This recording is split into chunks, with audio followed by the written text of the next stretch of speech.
నెల్లూరు జిల్లా ఆత్మకూరు తాలూకా కలువాయి మండలం చింతలాత్మకూరులో చిరుతపులి చనిపోవడం కలకలం రేపుతోంది. తెల్లగంగ కాలువలో చిరుతపులి చనిపోయి ఉందని గ్రామస్తులు ఇచ్చిన సమాచారంతో అక్కడికి వెళ్లిన ఫారెస్ట్ అధికారులు చిరుతపులి కళేబరాన్ని స్వాధీనం చేసుకుని పోస్ట్ మార్టానికి పంపించారు.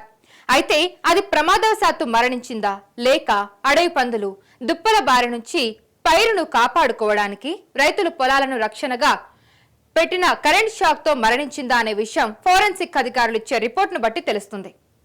అయితే కలువాయి పొదలకూరు మధ్యన మెయిన్ రోడ్ పై ఉండే చింతలాత్మకూరు పరిసరాల్లోకి చిరుతపులి ఎలా వచ్చింటుందనేది ఆసక్తికరం. పక్కనే పెనుశీల లక్ష్మీ నరసింహ అభయారణ్యం, ఎర్రకొండ రిజర్వ్ ఫారెస్ట్ ఉన్నాయి. రెండు రాపూర్ రేంజ్ లో వస్తాయి. అయితే పెనుశీల లక్ష్మీ నరసింహ అభయారణ్యం నుంచి కలువాయి వరకు రావాలంటే ఫారెస్ట్ ఫెన్సింగ్, హైవే, పల్లెలు దాటి రావాల్సి ఉంటుంది. కాబట్టి ఎర్రకొండ నుంచి చిప్పినాపి మీదుగా చింతలాత్మకూరు వెళ్లి ఉంటుంది.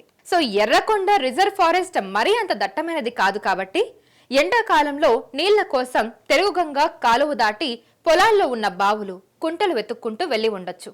ఆ క్రమంలోనే ప్రమాదం జరిగి ఉండే అవకాశం ఉన్నట్టుగా తెలుస్తుంది.